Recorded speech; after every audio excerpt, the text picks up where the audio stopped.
जय गुरुदेव, जय गायत्री माता। और मेरा उन सभी भाई बहनों से सादर प्रणाम जो ये मेरा वीडियो देख रहे हैं अथवा डेली चैनल को फॉलो करते हैं। आइए बात करते हैं आज के टॉपिक के बारे में। आज का टॉपिक है गायत्री उत्कीलन का रहस्य।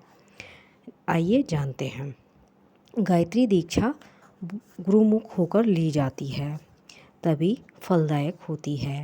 बारूद को ज़मीन पर चाहे फैलाकर उसमें दियासलाई लगा दी जाए तो वह मामूली तरह से जल जाएगी, पर उसे बंदूक में भरकर विधि पूर्वक प्रयुक्त किया जाए तो उसे भयंकर शब्द के साथ एक प्राणघातक शक्ति पैदा होगी।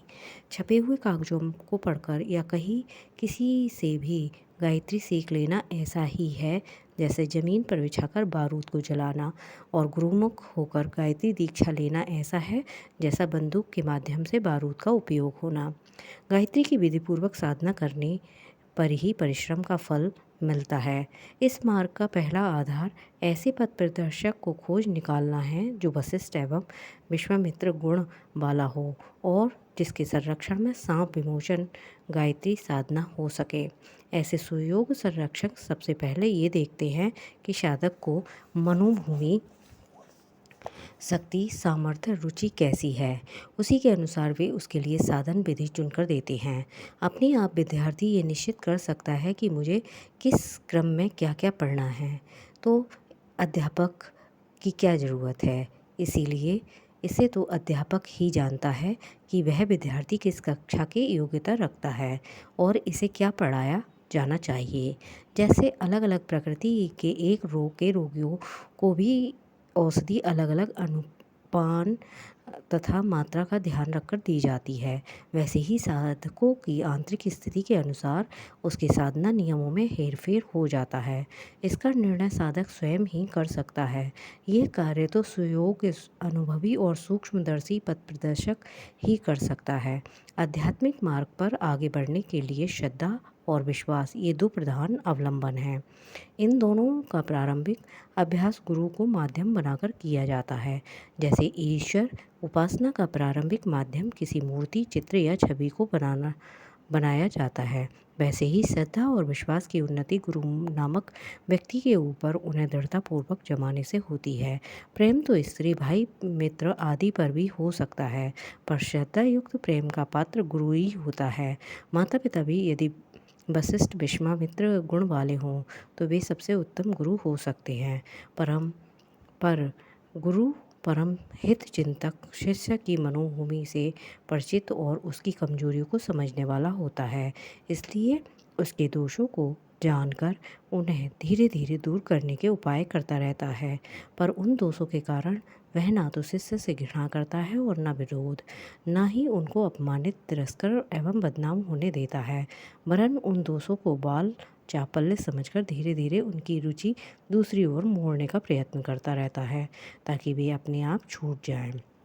योग्य गुरु अपनी साधना द्वारा एकत्र की हुई आत्मशक्ति को धीरे धीरे शिष्य के अंतःकरण में वैसे ही प्रवेश करता है जैसे माता अपने पचाए हुए भोजन को स्तनों में दूध बनाकर अपने बालक को पिलाती रहती है। माता का दूध पीकर बालक पुष्ट होता है, गुरु का आत्म तेज पीकर शिष्य का आत्मबल बढ़ता है।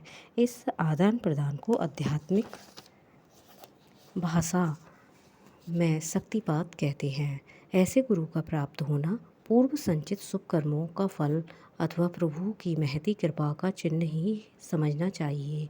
कितने ही व्यक्ति सोचते हैं कि हम अमुक समय एक व्यक्ति को गुरु बना चुके हैं, अब हमें दूसरे पथ प्रदर्शक की नियुक्ति का अधिकार नहीं रहा।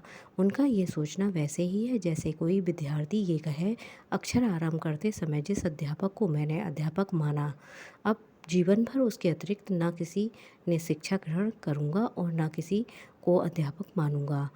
एक ही अध्यापक से संसार के सभी विषयों को जान लेने की आशा नहीं की जा सकती।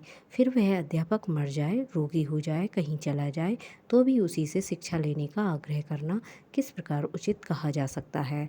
फिर ऐसा भी हो सकता है कि कोई शिष्य प्राथमिक गुरु की अपेक्षा कहीं अधिक जानकार हो जाए और उसका जिज्ञासा क्षेत्र बहुत विस्मृत हो जाए। ऐसी दशा में भी उसकी जिज्ञासाओं का समाधान उस प्राथमिक शिक्षक द्वारा ही करने का आग्रह किया जाए तो ये किस प्रकार संभव है। प्राचीन काल के इतिहास पर दृष्टिपात करने से ये उलझन का समाधान हो जाता है। महर्षि दत्तात्रेय ने 24 गुरु किए थे। राम और लक्ष्मण ने जहाँ वशिष्ठ से शिक्षा पाई वहाँ विश्वामित्र से भी बहुत कुछ सीखा था। दोनों ही उनके गुरु थे। श्री कृष्ण ने संदीपनी ऋषि से भी विद्याएं पढ़ी और महर्षि दुर्वासा से भी शिक्षा ली। अर्जुन के गुरु द्रोणाचार्य भी थे और कृष्ण भी।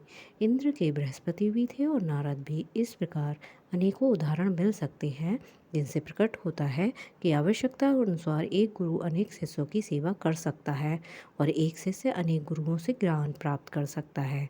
इसमें कोई ऐसा सीमा बंधन नहीं जिसके कारण एक के उपरांत किसी दूसरे से प्रकाश प्राप्त करने में प्रतिबंध हो। वैसे ही एक व्यक्ति के कई पुरोहित होते हैं। ग्राम्य पुरोहित, तीर्थ पुरोहित और कुल पुरोहित, राष्ट्र पुरोहित और शिक्षा पुरोहित। जैसे गायत्री साधना का पथ प्रदर्शक नियुक्त किया है वह साधना पुरोहित या ब्रह्म पुरोहित है। ये तभी पुरोहित अपने अपने क्षेत्र, अवसर और कार्य में पूजने योग्य तथा पूजने योग्य हैं। वह एक दूसरे के विरोधी नहीं वरन पूरक हैं। 24 अक्षरों का गायत्री मंत्र सर्व प्रसिद्ध है। उसे आजकल शिक्षित वर्ग के सभी लोग जानते हैं। फिर भी उपासना करनी है, साधनाजन्य लाभों को लेना है तो गुरुमुख होकर दीक्षा लेनी चाहिए। वशिष्ठ और विश्वामित्र का सांप विमोचन करके कीलित गायत्री का उत्कीलन करके साधना करनी चाहिए। गुरुमुख होकर गायत्री दीक्षा लेना एक संस्कार है। उसमें उस दिन गुरु शिष्य दोनों को उपवास रखना पड़ता है। शिष्य चंदन, अक्षत, धूप, दीप, पुष्प, नैवेद्य, अन्न, वस्त्र, पात्र, दक्षिणा आदि से गुरु का पूजन करता है। गुरु शिष्य को मंत्र देता है और पथ प्रदर्शन का भार अपने ऊपर लेता है। इस ग्रंथि बंधन के उपरांत अपने उपयुक्त साधना निश्चित करा के जो शिष्य श्रद्धापूर्वक आगे बढ़ते हैं वे भगवती की कृपा से अभीष्ट उद्देश्य को प्राप्त कर लेते हैं। जब से गायत्री की शिक्षा ली जाए तब से लेकर अब तक पूर्ण सिद्धि प्राप्त ना हो जाए तब तक गुरु को अपनी साधना के समीप रखना चाहिए। गुरु का प्रत्यक्ष रूप से सदा साथ रहना तो संभव नहीं हो सकता, पर उनका चित्र शीशी में मढ़वाकर पूजा के स्थान पर रखना चाहिए और गायत्री संध्या, जप, अनुष्ठान या कोई और साधना आरंभ करने से पूर्व उस चित्र का पूजन धूप, अक्षत, नैवेद्य, पुष्प, चंदन आदि से कर लेना चाहिए। जहाँ चित्र उपलब्ध ना हो वहाँ एक नारियल को गुरु के प्रतीक के रूप में स्थापित कर देना चाहिए। एकलव्य भील की कथा प्रसिद्ध है कि उसने द्रोणाचार्य को मिट्टी की मूर्ति स्थापित करके उसी को गुरु माना था और उसी से पूछकर बाण विद्या सीखता रहा। अंत में वह इतना सफल धनुर्धारी हुआ कि पांडवों को उसकी विशेषता देखकर आश्चर्यचकित होना पड़ा था। चित्र या नारियल के माध्यम से गुरु पूजा करके तब जो भी गायत्री साधना आरंभ की जाएगी वह शाप मुक्त तथा उत्कीलन होगी। अर्थात यज्ञोपवीत भी करवाना चाहिए, जिसके बारे में हम मानेंगे कि जो यज्ञोपवीत होता है वह ही गायत्री स्वरूप है और इसके बारे में हम आगे के टॉपिक में बात करेंगे। आज के लिए इतना ही काफ़ी। आगे की बात आगे करेंगे, आगे के टॉपिक में करेंगे। इसी के साथ मैं अपनी वाणी को विराम देती हूँ।